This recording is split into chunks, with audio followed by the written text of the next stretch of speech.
right. We're back. Night 2. How's everyone doing? Doing. No, I guess a lot of people are muted now. Hi, Lou. Hi, Jason. How's it going, Anastasia? Good to see you. It's going great. Night 2, and I'm drying my eyes. All my makeup fell off, crying over Jill Biden and her amazing stories of bravery and strength as a mother. And even people who don't have children can absolutely empathize and connect with her. But those of us with kids, holy wow. I mean, definitely to rely. I mean, we all knew it was coming, but Joe's personal story is so crucial to who he is, and to hear it laid out like that in relation to the First Lady. And I mean, by the way, it started dawning on me while watching her speak. This was the first time I was actually thinking of Jill as a First Lady. I've always thought of her, not always, but I've been thinking of her as a Second Lady. And this was the first time where I really looked at her in that Michelle Obama, sort of matriarchal role that is so important that the First Lady plays. I thought it was a good audition for that position. Janine, are you on? Our co-host for the evening, along with Peter Bradley, if he's here. Janine, how's it going? Yeah, I'll unmute you. There you go. So Janine, what did you think? Who was your highlight of the night? I think I definitely felt the theme of unity, and I felt like I was watching a team that I wanted to be on, and every message was, I want to join the team. That was the message that I got. And I liked the delegates around the country, and you saw the diversity of everybody, and there were some strong messages on who was speaking. I'll start with my old hometowns. I liked that the governor of New Jersey was there. I thought that was a good message, in terms of what he's done through the COVID crisis and the leadership he's taken despite President Trump. And then I went over to Virginia, where I saw Mr. Khan talking about the very reason that, right, so just another dig at Trump, and I appreciated that. And then going to Minnesota, I saw Amy Klobuchar and the mayor of Minneapolis, of St. Paul, rather than the mayor of Minneapolis. I thought that was a strong statement for that. So anyway, I just enjoyed, and of course, our California delegation with Representative Lee and Hilda Solis. I thought that was good. Mm-hmm. So I thought that was a really strong point.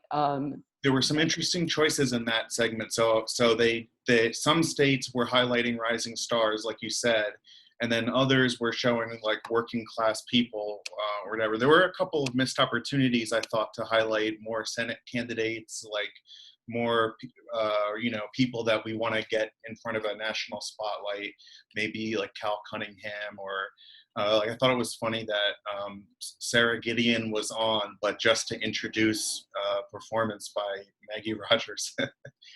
but I mean, it was really cool, and I think that they should do it this way from now on. I don't see any reason that they need to keep doing the version where it's all the delegates crowded and trying to get over the shoulder of the governor or something. And instead, I think it's cooler to go, Colorado, and you see the Red Rocks, and you go to New Mexico and you're on a native reservation, and you go to Alaska and you're on a glacier. I mean, I just, and not to mention like American Samoa and Guam. I mean, just really scenic, and it celebrated the character and the culture of each location rather than just I'm a little bit biased as a delegate, state delegate, but I don't need to see any delegates on the screen. I've seen enough of those. Hey, John. Yeah. What did you think, Ernie? Well, I wasn't able to see it, so okay. I can't. But I want to read you the headline, NBCnews.com.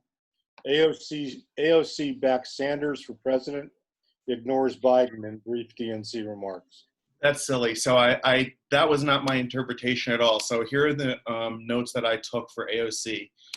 She spoke about a movement, but she did not talk about Bernie's movement. She talked about a movement, which I interpreted to personally mean her movement and the movement that's been electing progressive Democrats like Jamal Bowman and Cori Bush, meaning that there is a progressive base that's growing and building.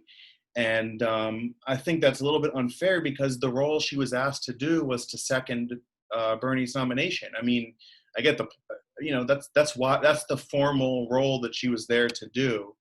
I noticed that they had for Bernie and for Biden, there was a like regular person making the motion, and then there was a elected official seconding. So AOC, and then Lisa Blunt Rochester from Delaware, who I guess they're priming to be, the next, the successor. You know what? I think there's probably some media types that would do anything to start that controversy again. Right, exactly. Yeah,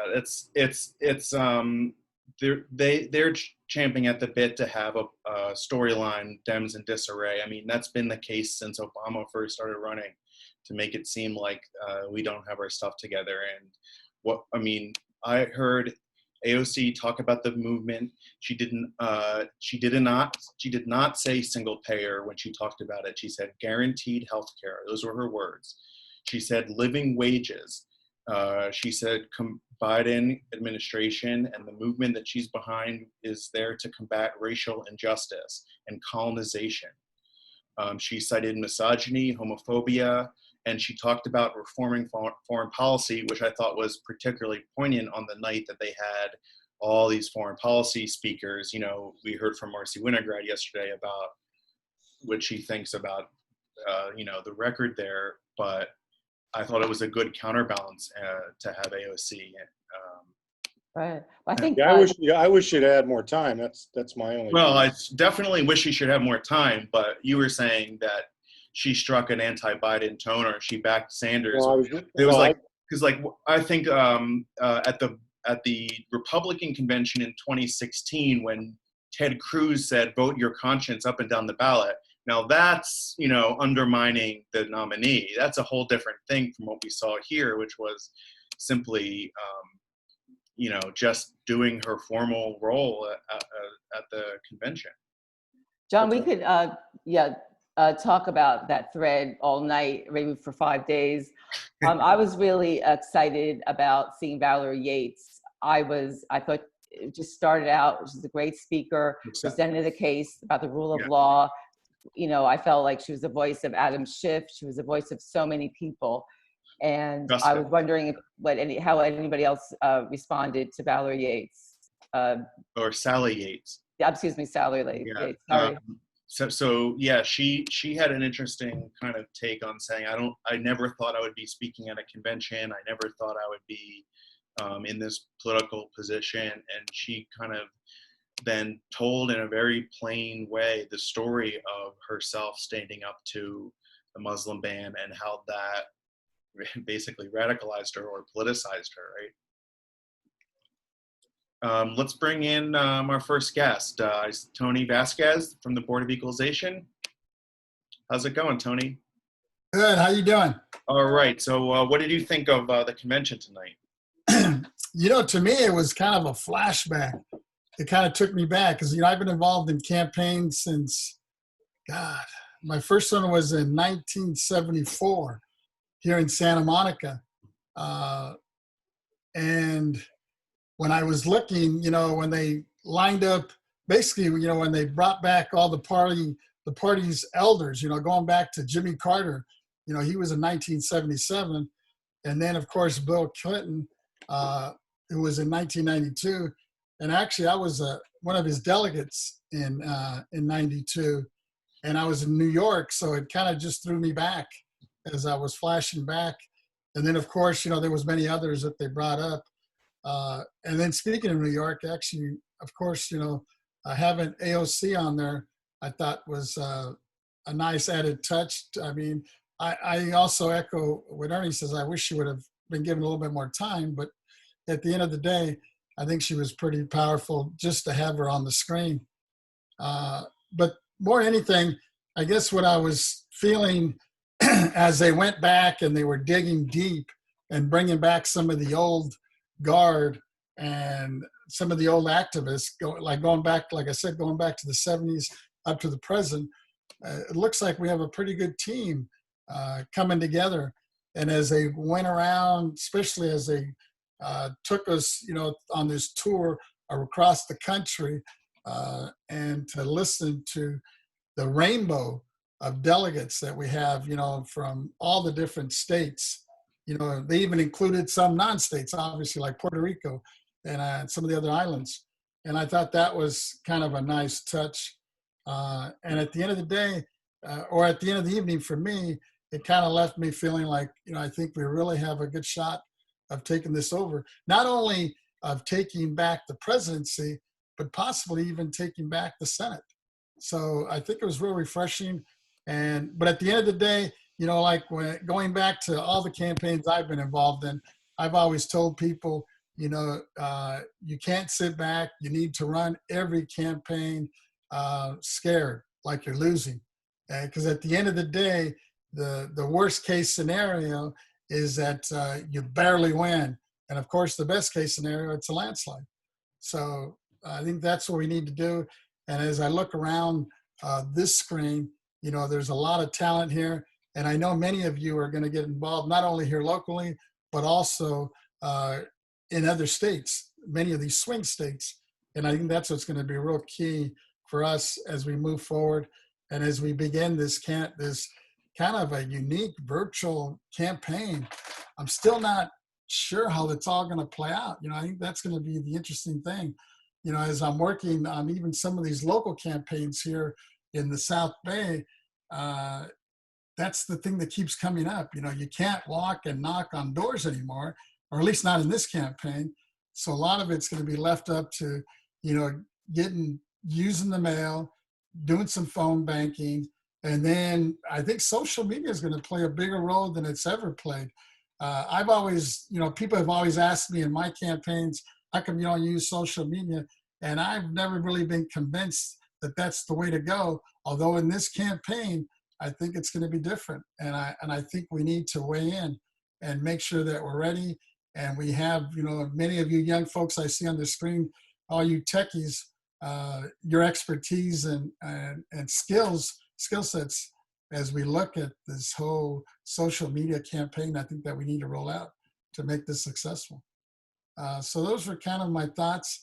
But like I said, at the end of the day, one of the things that really kind of stuck in my mind, and especially, with Jill kind of wrapping this thing up, I think the fact that, here you have a woman in light of, what I think it's the 20th of August, we're celebrating 100 years passing of giving the women the right to vote. And you have her kind of finishing this, today. Kind of landing this and coming from a very humble beginning, as a teacher. And I can relate to that, as a former teacher. And I know Joe Biden, the VP, talked about that she's been a teacher all her life and she just loves giving back. And that's one of the things that kind of resonated and kind of hit home with me. Definitely. Okay. Julie Russ just said in the comments that it was a much more intimate convention, much more intimate than you normally see. And I think that plays to Joe Biden's strengths. I thought when Biden came out at the very end after Jill spoke, and it was like, you think it's this speech in an empty school, and then it turned out that Joe was right there and he was giving her a hug and he was so supportive.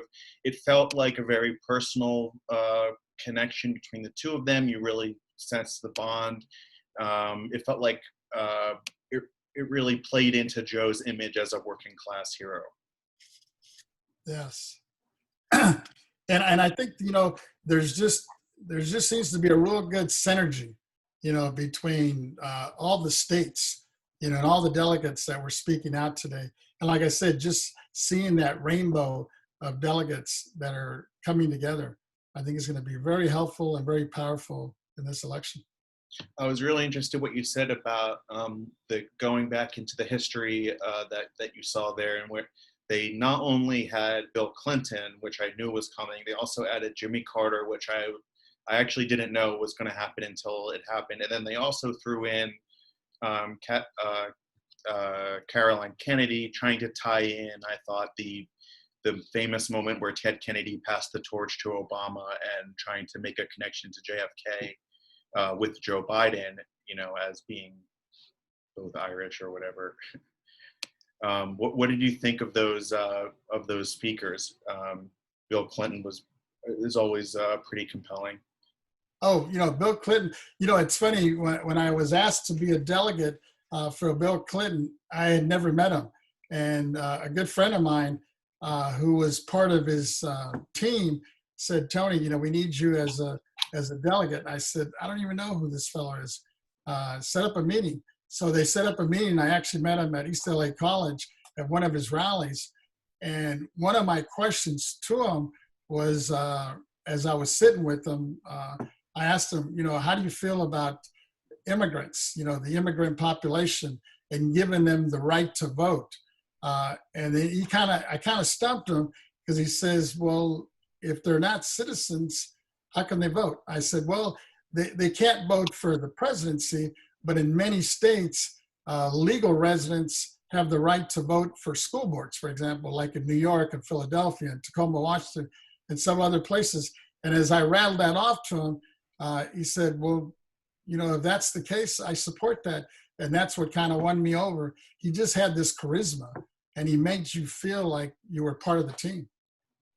I liked when he said the Oval Office should be a command center, not a storm center. Exactly.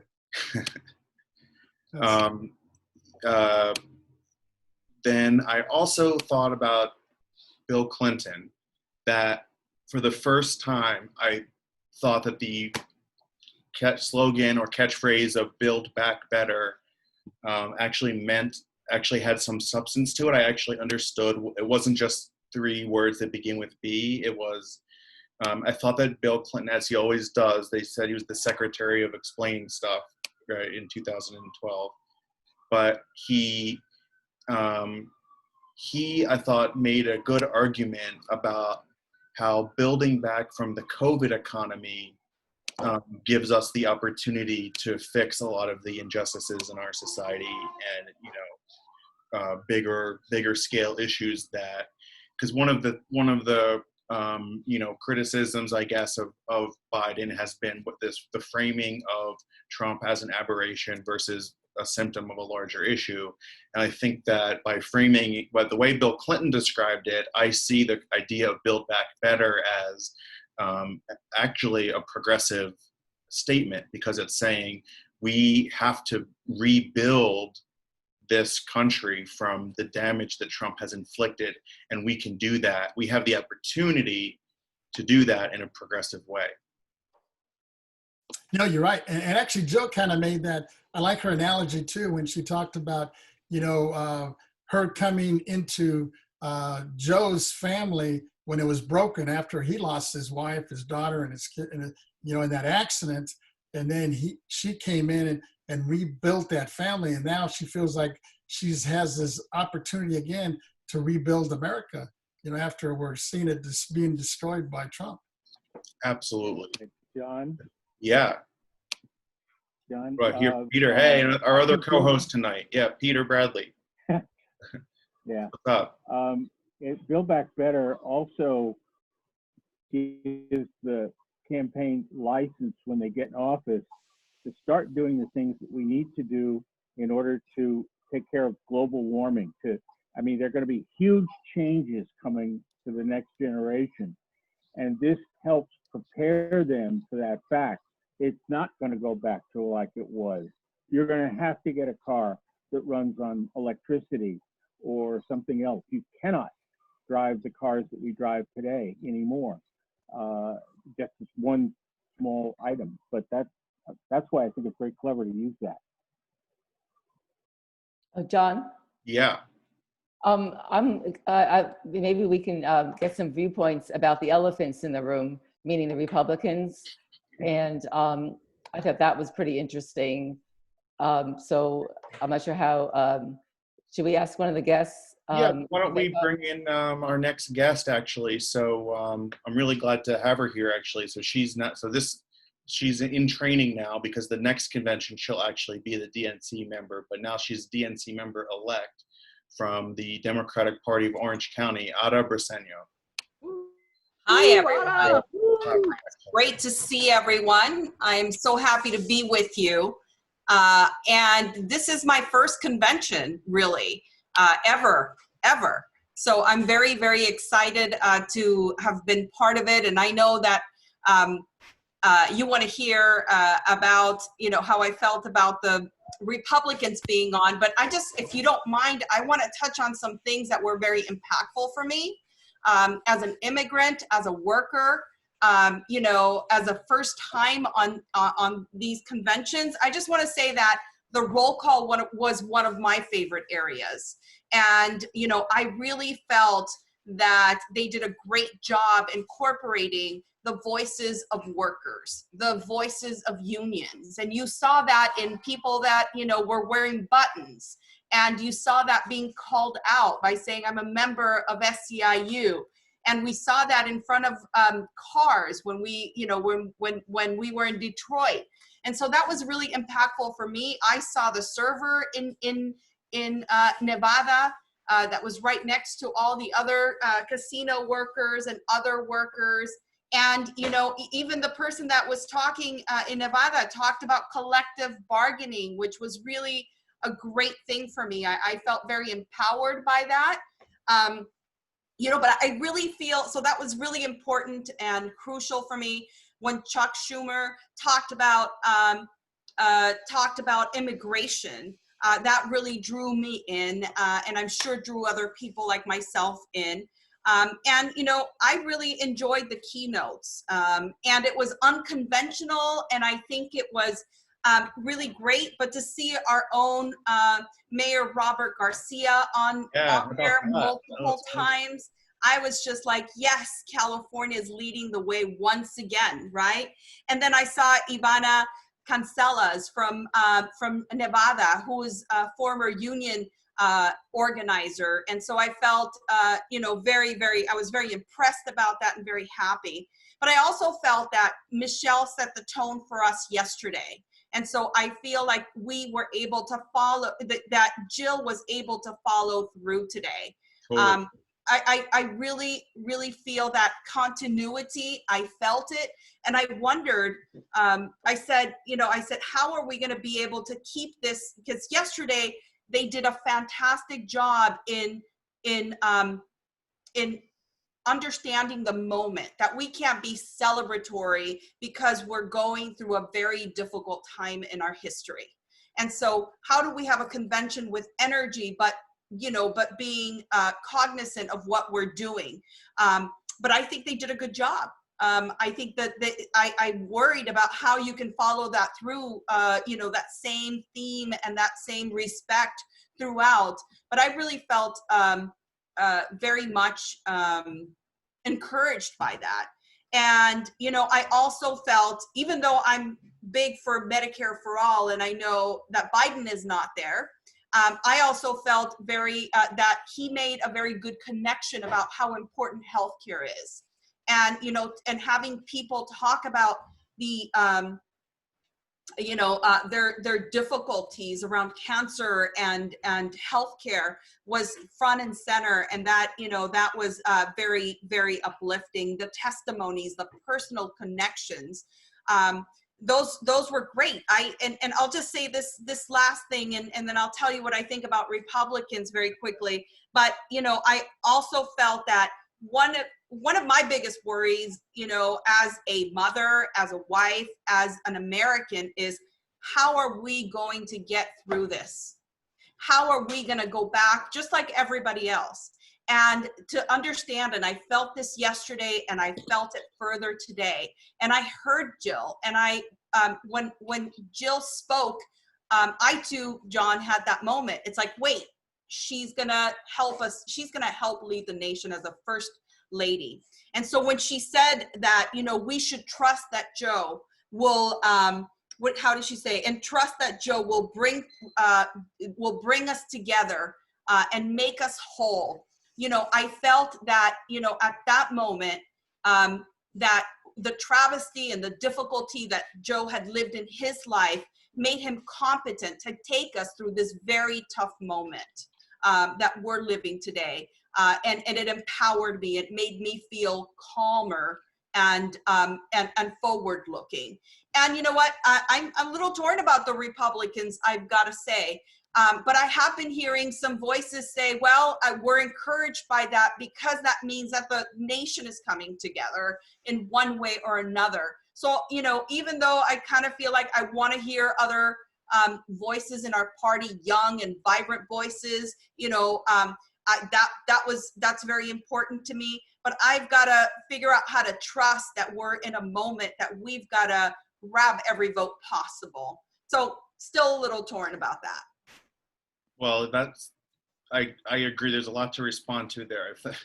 I think, first of all, I wanted to agree with you on the keynote part, which I hadn't mentioned yet. I thought that was really cool to have 17 speakers rather than just one. I assume it would have been Stacey Abrams if it was just one. But to highlight all these other people, I mean, they had Randall Woodfin, the black mayor from Birmingham. They had this openly gay Asian man from Georgia legislature, Sam Park, from back in my hometown of Philadelphia. They had Malcolm Kenyatta as a gay black man in the legislature. That was really cool, I thought, because in a real convention, you would have all those people as Pleo delegates or party leader delegates, and they would be able to roam the halls and kind of rub shoulders. And obviously there's no way to do that right now, but I thought that was cool to really go deep and, you know, for them to find political rising stars that even we haven't heard of, you know, they must be, they must have gone pretty deep. I thought, but Garcia, yeah, that was great to see. And then the other thing I wanted to say in response to what you just said was on the point of healthcare. And again, the way that was personalized to Joe Biden and his family's background was such a smart strategy to talk about Adi Barkan, who is a friend of the club. And I saw that Janice is here, so she knows. So Ginny Schnittman, our former communications director, actually at one point connected us, and we almost had him speak at our club on healthcare and single payer, but for the reasons of his condition, he was not able to make it to Santa Monica. But I thought that Adi Barkan was by far the highlight of the convention to this point. And what he did, what he said in his speech, was he took the phrase of Trump is an existential threat, which is like another slogan that you hear a lot, and it kind of loses its meaning. And you look at the condition that Adi Barkan was in, you know, a few years ago, and you look at him now where it had to be typed into a computer and spoken through the machine.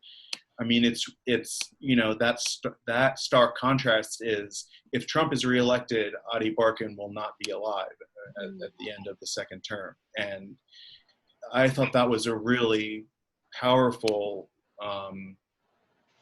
moment in the convention, the way that he his story was told.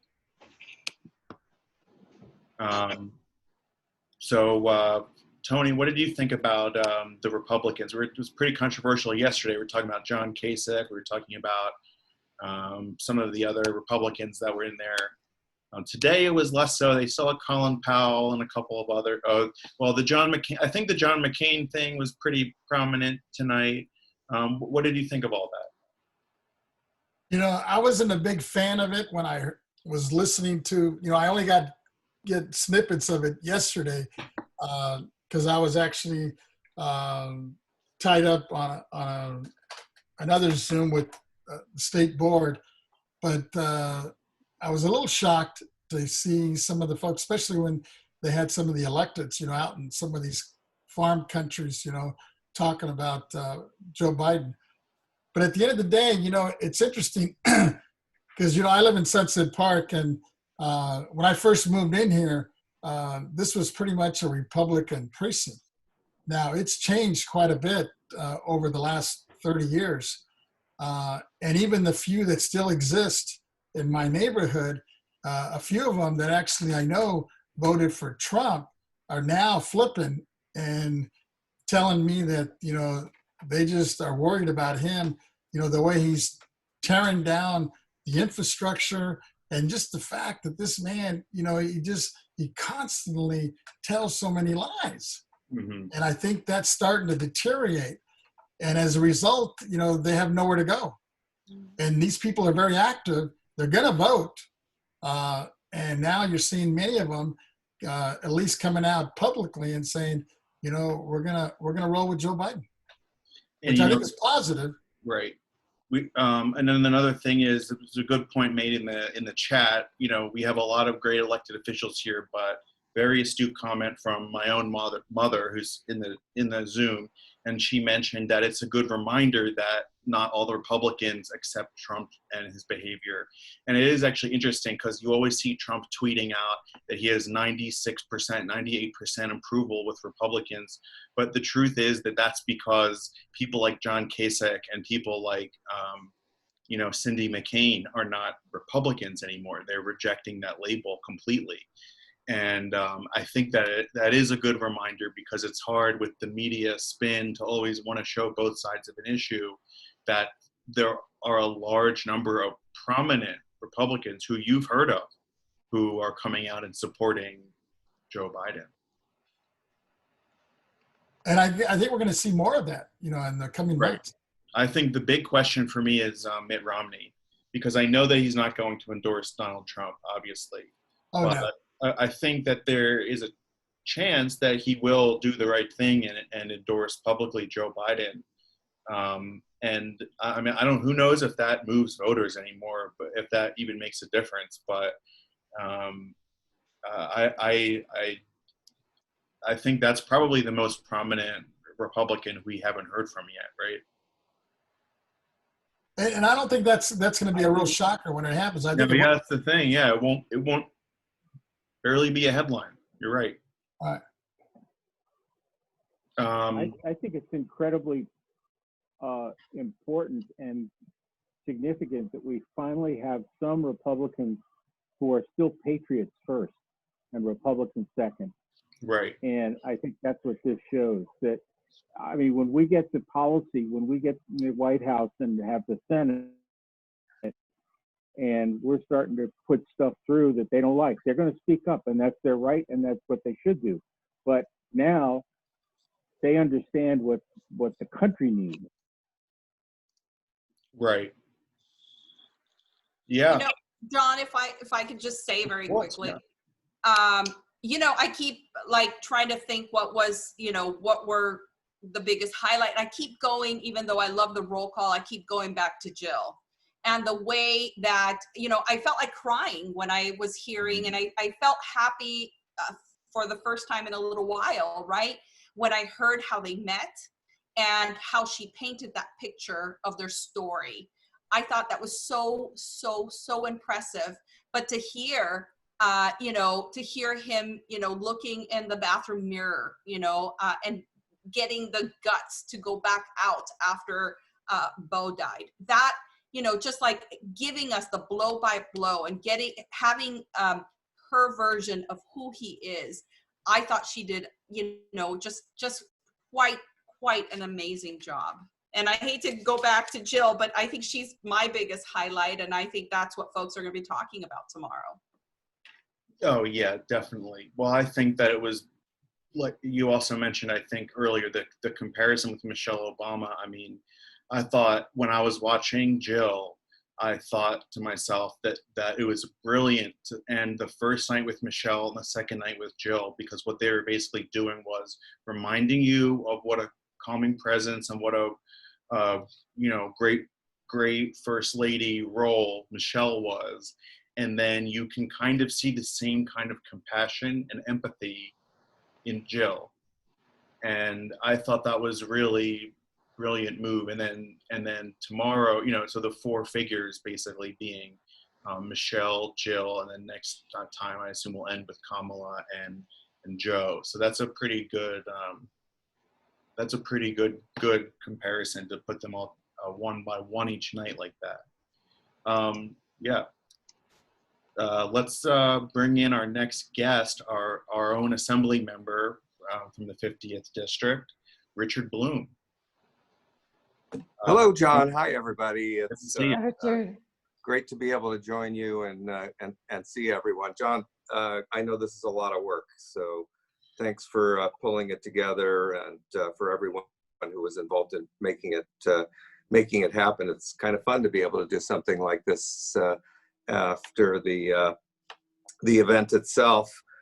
For me, this entire 4 days is what it should be, and I think what it's shaping up as is a calling together and a call to action. Anybody who thinks that this race is over is way wrong, in my opinion. And we only have to look at what happened in the last few days with respect to the leadership in the post office. The Trump appointee, this guy who's donated tons of money, was appointed to this plum position, is trying to tear apart the post office so that people will not be able to vote effectively by mail, knowing full well in the COVID world that people need to vote by mail. So it's just an incredibly cynical, awful effort on their part. But by calling everyone to action, we've been able, I think, there's no guarantees in this, to put a stop to it. And they said they're not going to do any more dismantling of the department. We now need to get them to put back all of the mailboxes and all the equipment that they gutted from the post offices around the country. The convention has been so different than all the other conventions that I've seen in the past, and I have to say this was the year that I was going to try and push to actually go to a convention. It would have been the first time for me, and of course that wasn't meant to be. So it's been really interesting, though, to kind of step back. By the way, we both ran to be delegates to this convention. We both lost. Sorry. Well, congratulations to both of us. Right. Well, here we are. It's weird to be. I'm up here in my office in Sacramento, and it's weird to be sitting in a room by myself watching this convention unfold.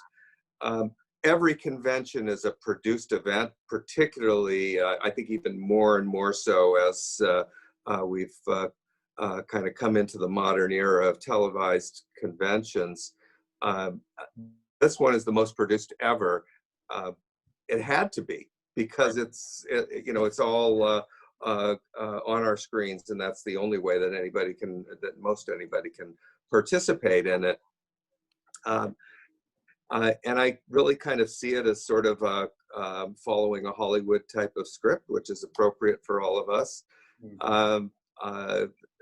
Tonight, we saw the first act where they talked about the American dream and about being one people, and kind of set the stage for what the Democratic Party is all about. Act 2 was what are the issues, the domestic issues that we're really concerned about? And that's where AOC really kind of came in with the progressive agenda. And I thought I did an excellent job laying out, whether you agree with her or not, she laid out the platform for progressives. Right. And I think did it in 60 seconds, which is a pretty amazing feat. But healthcare, clean energy, the economy, income inequality, living wage was amazing. And I agree that the highlight the emotional highlight, and there were several, but was Adi Barkan, and seeing him progress through this. If any of you have ever known anyone who has ALS, it is the cruelest, most debilitating progressive disease one can get. And yet people like Adi persevere through it. And that triumph of the human spirit was really brought home, and I think sent a message to all Democrats. Then there was the intermission. That was the roll call, which is always, you know, it's entertaining, it's tedious, it's, you wait for your state. It's a real mishmash. But in this case, I think in the way that it was produced, it really did, as Ada and others have observed, it really showed the entire quilt, the fabric of what makes up this great diverse country. And it was so inclusive. I think they really, the organizers were really able to put this together in a way that very viscerally showed that. After that, foreign policy was on full display, and I was really happy to see that as a bit of a foreign policy wonk myself. You know, seeing John Kerry talk about international relations and describing Trump's trips overseas as a blooper reel, I thought was just a great line. He talked about bringing nations together and how important that is, and that's what Joe Biden will do. Talking about Republicans, Colin Powell came into the picture and gave what I thought was they gave him his due, a little bit of profile about him, and he spoke very eloquently about the importance of foreign policy. There was that scene with that showed the continuum of presidents, the people that we can look back on now and see just how different they are from Trump and the Trump administration, and how differently Democrats treat things. And I thought that the profile with John McCain was very emotional and very important. The intoning of bipartisanship at a time when the country is literally being ripped apart deliberately by the most powerful person in the world, and showing John McCain as this person. And we all know John McCain as somebody who was tough, somebody we disagreed with. Seeing him embrace Joe Biden sent a very, very strong message. Let me just close out by talking about Republicans and how I didn't hear anybody being dismissive of them. I think it's incredibly important that Democrats are reaching out and embracing Republicans.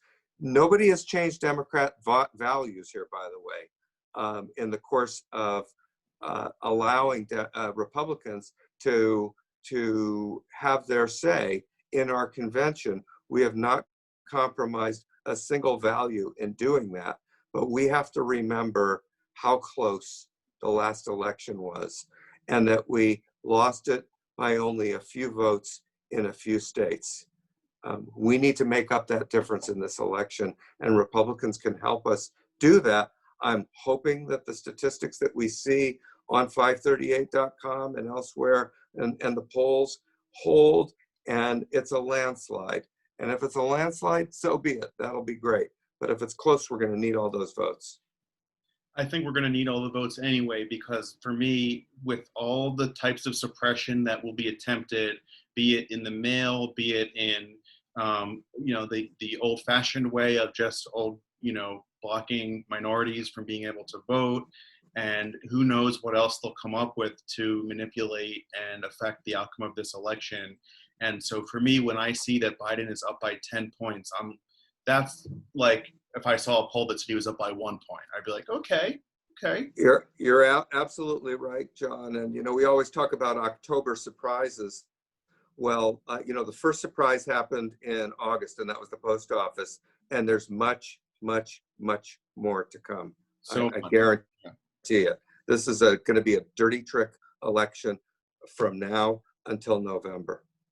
Right. Well, we did have back in a couple months ago, we had Mark Elias as a guest of our club who spoke about some of the efforts that he with the campaign are looking at to make sure that the ballot integrity is kept and as many people as possible are able to vote. So the only reason I'm ever able to sleep at night with all of those issues in mind is because I know that there are very smart lawyers who are looking at all these things, and every day I read his Twitter feed and he's talking about suing one state or another to make sure that everyone has the right to vote. So yeah, I mean, it's crazy. We started off saying, let's get everybody set up to vote by mail. And then all of a sudden it's, and that's the whole point, I guess, really, right? To have so much confusion that you just give up. And that is what Trump is trying to do. That is what his administration is hoping will happen. And I think we're proving them wrong because I see a group that is getting fired up by this team. I mean, from all across the aisle, AOC to whoever, Doug Jones, and everybody in between, and the Republicans. I thought that the John McCain part was the best version of the Republican outreach thing. I thought it was better than the Kasich one. Well, obviously, McCain is a much more prominent figure, but talking about John McCain as a political maverick, and the way it was edited and the way they cut with shots of Joe Biden and John McCain, you almost got the sense that without them actually saying it, they were trying to position Joe Biden as a maverick of some kind, or somebody who, is an independent thinker who does what's right and puts country first. And maybe that is the theme that's part of this whole, idea of bringing the Republicans in. Right, and I like to agree with Richard on his comment on the polls and the need for everybody to be very active in this campaign, because polls are not votes, and that's so we can't look at the polls. So many good pollsters missed it last time, and so we just have to keep focused and be optimistic about the polling, but it's all about the votes. Absolutely. It's a constant sprint from here to the finish line from this point forward. It is interesting. The polling was much more roller coaster ride in 2016. There were points where Trump was up. There were points where, it was just this close. There were points where Hillary was way ahead. But Trump has not really come close in the whole election cycle this time around. So I really feel like it's the voter suppression that's the issue this time around. We understand the limitations of polling, and we can kind of see that if it's a 9-point lead for Joe Biden, that should translate to a blowout victory for him. So for me, the one thing I'm really afraid of is these suppression techniques. And I know that DeJoy said that he's going to be stopping the program, but I agree with, we need to see what he's testifying, I think, on Friday and on Monday to the Senate and the House. And we need to be keeping a very close eye on all of that, because that's terrifying. Those pictures of the machines locked and being taken away. I mean, talk about Philadelphia. Joe and Joe have Philadelphia roots. What would Ben Franklin say about what's happening with the post office? What did you think of Joe Biden's Philly accent, Richard? Do you think that there'll be a Philly accent on the First Lady? That'll be new. Is the country ready? Well, I was born in Philly. I know, that's why I'm asking. but I was 3 when the family moved Right. west, so you know I'm a little bit sketchy on the accent. Yeah, yeah. Well, she's definitely going to bring it back. It'll be in vogue again. Indeed, it will be, and what a difference if you contrast Jill Biden and the current First Lady, and what a difference, which you would expect in the relationship between Jill and Joe Biden. You know, the love and the You love each caring, other. the You can tell. compassion Yeah. is palpable, Right. as opposed to the just coldness of the First Lady and Trump. That's right. Yeah, and also I thought that's an interesting comparison too, because Jill said tonight, Joe cares about you. That was the message that she wanted you to take away. Joe cares about you, and that is the exact opposite of Melania, who famously or infamously wore that shirt or dress that said, "I really don't care. Do you?" Right. So it's an interesting parallel there. John, can I add one more thing that we haven't covered yet this evening? I am going to get to represent the Vice President of the United States. Right, I know, it's so cool. 50 resident. Well, and me too, as a KDEM delegate, you know. Damn right. You know, Damn you and I right. both represent Vice President Harris, and hopefully we'll make her proud. That's a very, very cool thing. So, we let me should all be very happy and proud. Let me ask you your take on it, because I know that you endorsed Kamala from day one of her campaign for president. So now I'm sure you were disappointed when she dropped out, but you know, how do you think that her role as VP, what do you think that she'll bring to the ticket? Well, I think she brings an enthusiasm. She's smart. She's tenacious. She is going to take no shit from anybody. And Trump knows that. Pence knows that. She will take Pence apart in a debate, assuming they have a debate. She will absolutely take him apart. And she'll do it and leave us feeling good about it. That's right. Yeah. No, he's going to come up with some excuse, you know, to not debate her. I just can't picture it, the two of them. I just can't imagine. And the fragility of Mike Pence's ego to be completely destroyed by a woman, and not only that, but a woman of color. I mean, it's one thing, you know, but Trump, you know, two old men yelling at each other is one thing, but I don't think Mike Pence can stand to be just what will happen if they face each other. I mean, I don't know. We'll see. I think that Louis. It'll be very pleasant and entertaining. Well, I think that and it will help define the race also. Definitely. And I was hearing today from a reporter in D.C. that I think that Louis DeJoy, when he testifies in the Senate, it's going to be to a committee that Kamala serves on. So she'll be able to question him, which will be very interesting. So watch this space on Friday. That'll be great. Yeah. Thanks, Richard. Yeah. So why don't we bring in our next guest? Go ahead, Peter. Yeah. Okay. Go ahead. No, I just wanted to say, for me, the strongest thing that Kamala Harris brings to it, the ticket, is the fact that every job she's had has been bigger than the one she had before, and she's grown into all of them. And that's something you have to have if you're president of the United States someday. You have to grow into the job. She's going to be able to do that. For sure, yeah. That's a great observation. So let's bring in our next guest, Sandra Fluke, who's here. So Sandra, you actually spoke at the 2012 DNC, and I remember watching, you know, it was a very different, you know, convention than this time around. Much better, much rainier last time around. Where was that one again? in North Carolina. North Carolina, right. So, what's your thinking of this convention? What do you think about the optics of the virtual compared to the big convention hall? Well, they say that necessity is the mother of invention, and I think that's true in this case because it leaves us asking the question, why didn't we do so many of these things before? Exactly. Right? Like nothing stopped us from filling national prime time with the face of Americans for years to this.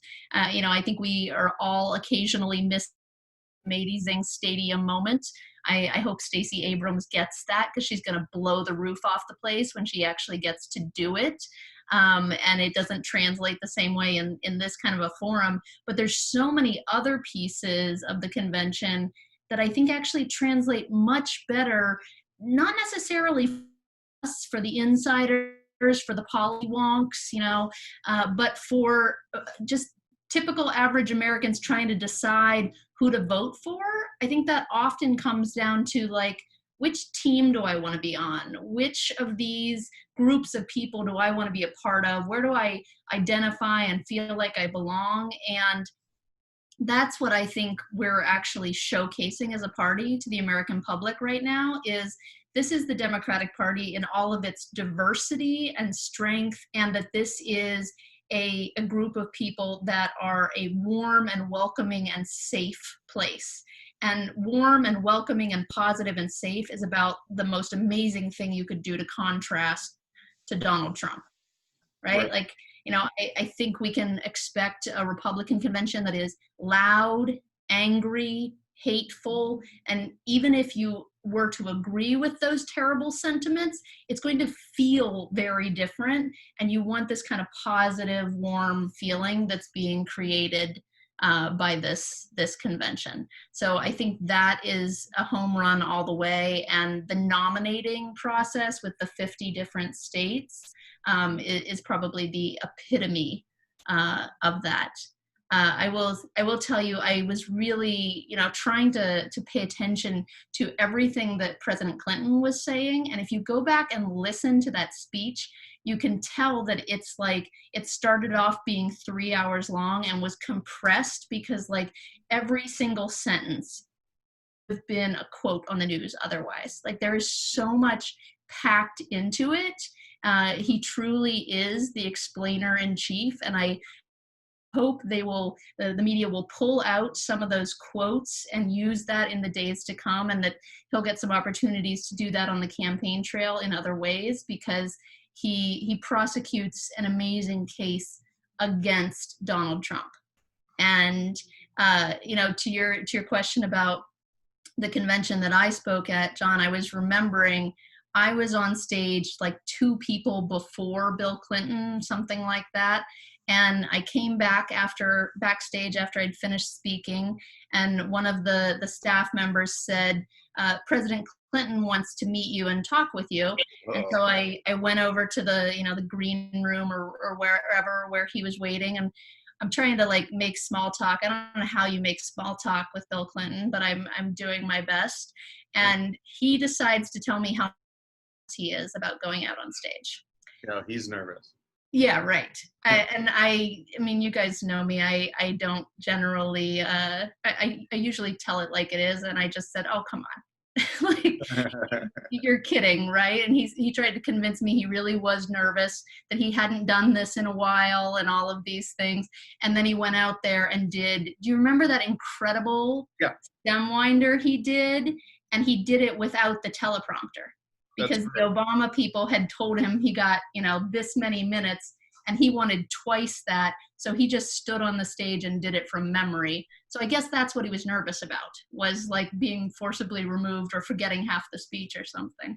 But he did an amazing job, and I thought he did a great job tonight as well. You don't play Bill Clinton off. They were lucky they got to edit him this time. Exactly. But I mean, I remember that 2012 speech he gave me, and that was when they started saying explainer in chief, because he really laid out the case point by point about the flawed, failed ideas of the Tea Party and Mitt Romney's, business interest and the two different versions of the Republican Party that were brewing up at the time, and also how Obama rescued us from the financial crisis. That was still very fresh in our minds in 2012. Yeah. And it was all about the economy, and that was all what he was focused on tonight in his comments too, were about the economy. And he just does a great job laying it out. I will say I had a little bit of a missed opportunity or a sadness tonight. It's the 100th anniversary of the 19th Amendment, and it got a couple of comments and a couple of acknowledgments. Thank God for Tennessee and, Tom Pérez. But to have Kamala Harris as, our second woman as a major nominee for vice president, and we've got the anniversary in the middle of the convention, and it's felt like a missed opportunity that I hope there's going to be more emphasis on in the coming days and nights. We just had the 55th anniversary of the Voting Rights Act, critical for Black Americans and many others. And with this being a year when the right to vote is under attack like never before, when those of us who are white or have other types of privilege are experiencing disenfranchisement in a way that our sisters and brothers of color have experienced for decades, there's got to be a focus and a big part of the conversation and a cry to action to get people to understand the importance and the commitment that has to be behind casting our votes this year. So I'm going to email somebody and see if we can just get a programming change or something, because we got to have that conversation in a bigger way. That makes sense. Yeah, definitely do that. So what do you think tonight? So Bill Clinton, you thought was the strongest, or Jill, AOC? I thought that Representative Ocasio-Cortez did a phenomenal job. I mean, she was put in a difficult position, needing to do the Bernie Sanders nomination, which feels odd in this context, right? It feels different than when it's being done among delegates. And I thought the way she spoke about the movement, as Assemblymember Bloom said, spoke about the movement rather than the man, is exactly what was called for and was done masterfully well. And that headline from MSNBC or NBC that somebody was sharing before is just enraging, because the gentleman who went right before her actually just talked about Bernie Sanders the whole time, right? Which is fine for a nominating speech, but then to criticize her, come on. Yeah, definitely. Well, that's what we're used to with the media and sexism. It's no surprise at all. I thought Tracy Ellis Ross did a really great job with her comments. Sometimes you tend to tune out when it's like the facilitator. I mean, none of us are listening to what John's saying tonight, for example. Oh, no, right, yeah. Skip right past that if you're watching on YouTube. Just exactly. Just fast forward. But if you listen to Tracy's comments, they were really good about the role of Black women in the Democratic Party. And she's a local. We got to get her to run for something. Totally. Yeah, it was. She's been making their political rounds. I've noticed that. But she really tied in. So the theme tonight, I guess, was leadership, and she tied in the theme of dignity and respect, which is kind of something that we've heard from Joe Biden during the primaries too, which was that his whole idea of his campaign is to restore the soul of America, right? And we heard him talk. We heard Tracy Ellis Ross talking about that concept as well too. Yeah, she did a good job. I thought Eva Longoria was a little better, but we'll see. It's not a competition in that part. Yeah, it's not a competition, John. John, can I just say that I feel that it was so important for both of them to set the tone for the whole event, and I thought they both did a fantastic job setting that tone. That's really not an easy job in that. The studio is kind of like one of those like CNN studios that looks like it exists in a void. unlike all of us with our great backgrounds, you know. I actually really enjoyed seeing a lot of the different speakers' homes. You know, it makes it feel very intimate and personal and connected to who they are. I do find myself looking at their decor and, you know, thinking about their choices and thinking, you know, I don't think that guy keeps a red, white, and blue tea towel on his oven normally, but it's very nice that he's got it positioned there tonight. I took some notes. I took some notes on exactly that. So I thought that Beto O'Rourke had the best bookshelf. And it looked like it was his genuine bookshelf because it was not arranged. There were records everywhere. I thought Amy Klobuchar was a very good background. It was a good bookshelf, and it was well stocked. Andrew Yang, not as impressive. Printer it was like a big printer from the 90s sitting there, and like 2 books. And then Cory Booker. I'm feeling the need to switch my Zoom background right now before John zooms in. I hope you're a fan of Room Raider. Yeah, well, I'm trying to do my own version for the convention. So I saw you guys are mean. But John, I've got to run, so I'm going to say goodbye. But in parting, the one thing we haven't talked about, and I saw you rocking out yesterday to Billy Porter singing Stephen Stills For What It's Worth. It was great. But how about John Legend tonight? I mean, that was a great closing song. It was great. Mm-hmm. John Legend. By the way, Richard, your background is great. Oh, thank you. Great. There's some questions back there. Yeah, that was great. And the use of Bruce Springsteen throughout the entire thing is, of course, great. I know you're a big fan, Richard, like I am. Yep. He's right up there. Oh, you yeah. You can see his legs. Wait. Yeah. There it is. There he is. No, my dad has the same. Yeah, I saw the guitar earlier. In his house. Right above John Lennon. I have that bootleg on vinyl, by the way. Okay, anyway, let's get back to nice. All right, so thanks, Richard. I appreciate you stopping by. You're welcome. Take care, everybody. It's great to see you, and on to November. Well, yes. Really, on to tomorrow night. I'm skipping ahead a little bit too fast. Right. Take care. All right, see you, Richard. So let's bring in our last guest for the evening, Sasha Renée Pérez. Are you there? Yeah. Hey, John. Hey, Sasha. So everybody, Sasha is running. You can see the sign in background. So Sasha and I have been friends for a few years, but she's now running for city council in Alhambra. Yeah. So yeah, tell us. Go ahead. Yeah, tell us what you're thinking about. Yeah, thank you so much. It's, I feel like watching the convention online. I am a delegate for the first time this year, and it's a bit unfortunate that I'm not getting to be there in person, but it feels so emotional for me. And maybe it's because I'm running for office, and maybe it's just because I want to defeat, Trump so badly. But just with everything going on with the pandemic and now with the situation with USPS, I just want us to win so bad. I feel so invested just in all of our races up and down the ballot. So, it was just such a treat hearing Michelle yesterday, hearing Dr. Jill Biden today, and getting to learn a bit more about her. She's really someone that I'm not very familiar with. It was my first time hearing her speak. Addie Barkin's video today, brought me to tears.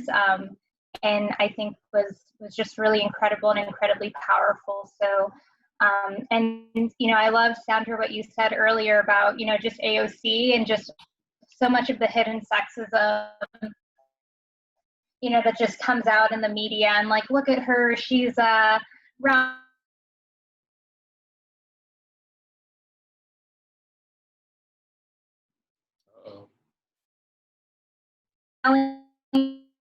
You're breaking up a little bit. Is it just me? Maybe I'm breaking up.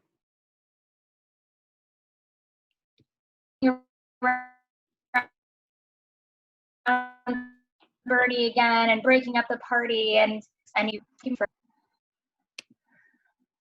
So just to talk a little bit about my race. As you can see above my head, I'm running for city council in the city of Alhambra. If I am elected, I will be the youngest person ever elected in the San Gabriel Valley. I'm 27 years old. Also be the second Latina and the first renter. There's very few renters that are represented at a local level. I see you cheering, Anastasia. Thank you. Really at a local level, at a state level, and at a national level. And I think our voices are really critical. And I think it's become even more critical since the pandemic's hit. 60%, 62% of residents in the city of Alhambra are renters. And a lot of the work that I've been doing over the last couple of months since the pandemic has started has really been working really closely with those communities and really educating them on what their rights are and, fighting them to make sure that they're not unlawfully evicted during this time. I've worked with probably over a dozen families in the last 4 months, and I continue to get phone calls of people just passing out my number. And, it's been very eye-opening for me. And, for me, I think I started doing this and I wanted to run and, I wanted to win, but now that I am in this and I see that, that's this complete lack of any sort of renters protections in the city of Alhambra. We don't have rent control. We don't have relocation assistance. We have nothing here in this city. Just the negative impacts that it's had on our community, on our families, on the young children that live in these homes, on renters like me, has made me realize that I need to win. And so I am fighting tooth and nail. I've talked to my volunteers and have been actively talking to my campaign manager about this situation with USPS. If I have to figure out Dean Logan's address and show up to his address, to his home and hand deliver those mail-in ballots, I will do it. We are going to do whatever it takes.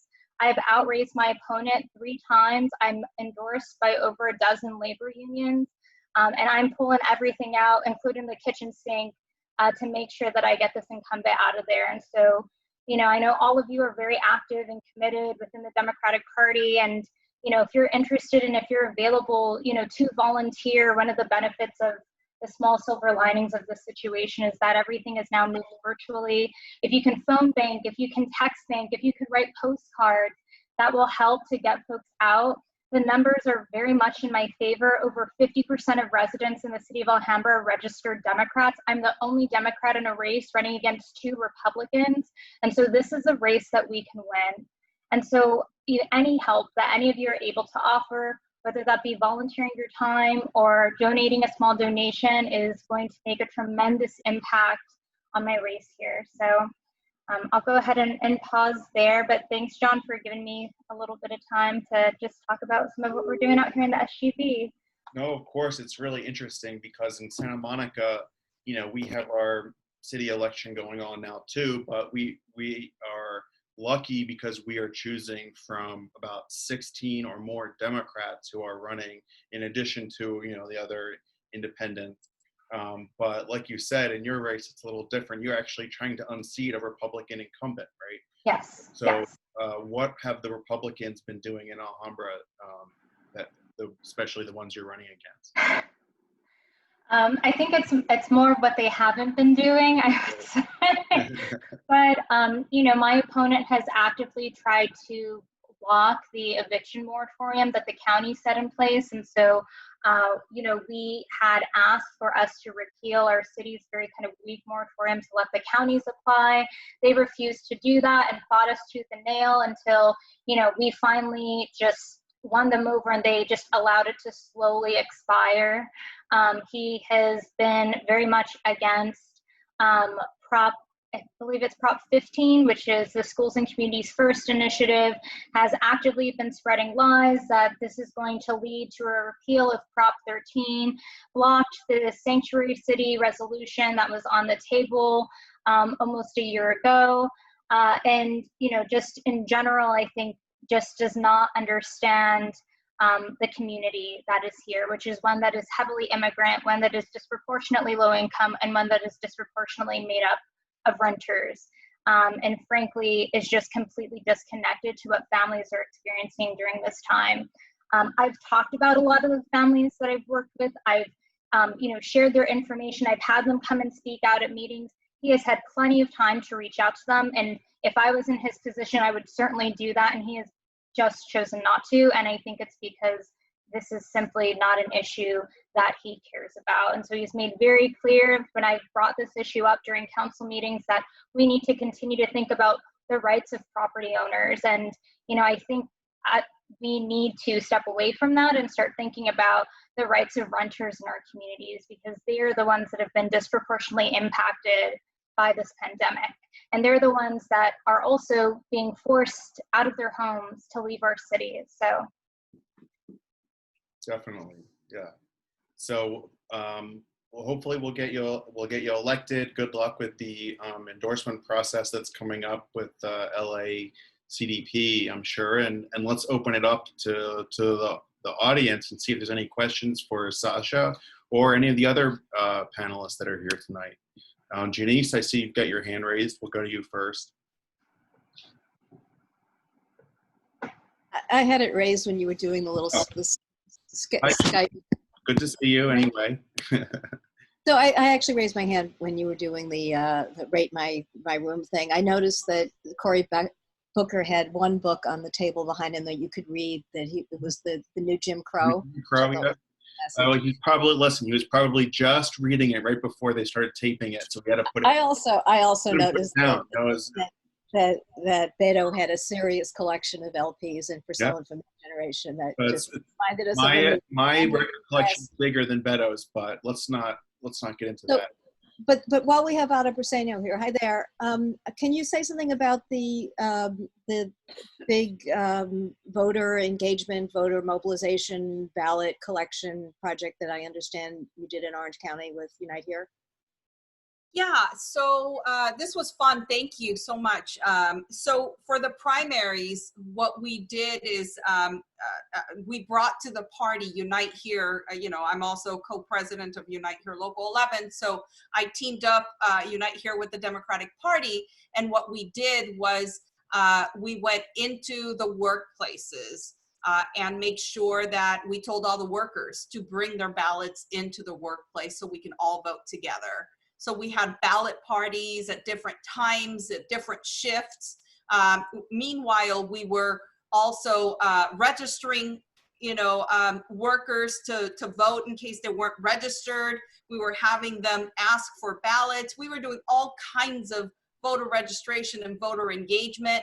What the idea was to make sure that we had workers go back to their homes and look for their ballots and incite their family members to do that. So we did that in collaboration. So it was great. It was very exciting. We want to do it in the next election cycle when we're able to get all back together and canvass. Great. Can I ask what you plan to modify that for the COVID? Go ahead. Yeah, do you have any plans to modify that mobilization for the COVID era with your workers? Yeah, so I will tell you that our workers, unfortunately, from the 32,000 workers we have across, Arizona and Southern California, I would say that we're lucky to have 3,000 or 4,000 of them working. So it's a very small portion of folks. They're home, obviously, because our industry has been devastated, and who knows when we'll go back. So a small portion, but I don't know if you know, but we already 4 years ago, our response to Trump was to merge with Arizona. We were separate locals at that time, but we wanted to use the resources that we had in California, not only financial, but also in people power, to make sure we defeated Trump. So we've been at it for 4 years with partners in Arizona, and you should know that even though it's tough, we have hired an epidemiologist and a team. And, with masks and shields and only meeting outside and staying 6 or 8 feet away apart, we are canvassing Arizona. We know that that's unfortunately the only way that our Latino communities will respond. And we're testing very often. And, we've been out there, I think, for 3 weeks now under 100 plus degree weather. We have, I don't know, maybe at this point we have 30 canvassers out there. But, you know, we are, you know, this is the election of our lifetime, and we're not leaving anything to chance. And our Latino community responds when we go get them. And that's what we've seen, and that's what we're going to do. I'm not going to say, you know, in Orange County, there's not a lot, you know, there's no door-to-door happening. But in Arizona, we are busting balls. You know, we're going to get it done. We're going to be careful. You know, if any signs or anything, people are going on the phones, right? So we have a phone program. We're going to do everything we can to make sure that we win Arizona. And that's going to be our contribution to, you know, to this campaign. So thank you for asking. I think it's really gutsy, but that's what our members do all the time. They take on multi-million-dollar corporations and win. Well, here we're going to, you know, we're going to take precaution. You know, I think a lot of people take more risks in their daily lives as they go to the supermarket and, you know, they go about their lives than the risk that our workers are taking by going to knock on those doors. And it is an essential, I mean, it is an essential service because of the stakes of the election couldn't be higher. Anastasia, did you have a question? Yeah, I was going back to Sasha, but hi, Ada. Hi, friend. great to see so you. So happy for you in your DNC election. Thanks. And all the wonderful work you're doing down there. My friend Jason Feldman's on here. He did some work with some Dem PACs and OC down in Laguna Beach a few years ago when he lived down there, I know. That's right. Sasha, my good friend Sasha, whom I met through Christopher Bowen and some wonderful advocacy work we did with Stonewall Young Dems. Great to see you on here. I'm a big supporter of hers. I'd like to ask everybody to, you know, share her materials on Facebook and Instagram. You never know who's watching, who might take a look at her campaign and consider voting for her down in Alhambra. But also, Sasha, let us help you with some rent control down there. Our agency is what we love to call the copy and paste law for the entire state of California. We've helped Richmond, we've helped Mountain View, our staff, our board members. We go and speak. We work with them in statewide coalitions of cities that are interested in rent control. Don't ever give up on the notion that you too can have it. If we can ever be of help and help you keep from having to reinvent the wheel, please let us know.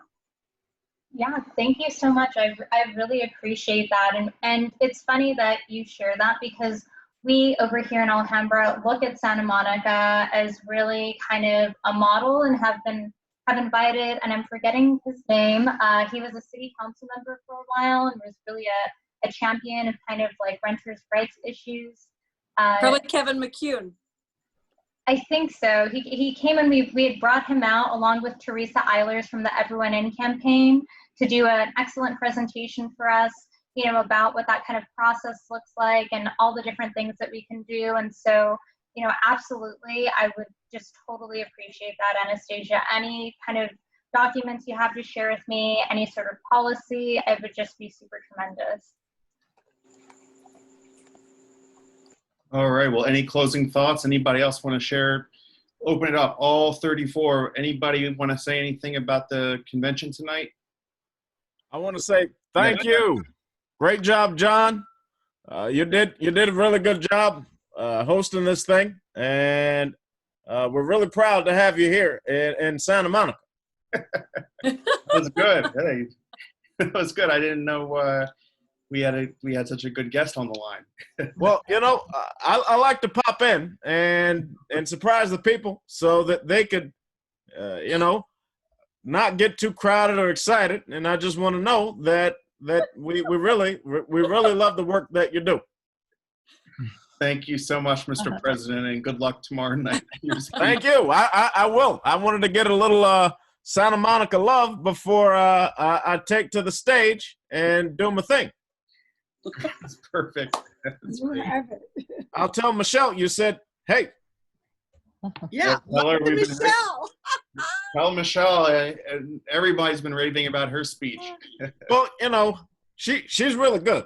You know, if we had a whole thing in the house, you know, she wins. You know, Bo and Malia, Sasha, they all tell me, mom wins. So I just let that go. You married up, didn't you? Pretty much. I what I did was I said, hey, I think that she's going to be a partner at a law firm, and I'm just an intern. So we're going to work this thing out. Great. All right. Oh my God. Janice, did you have something to ask the president? Go ahead and do whatever you do.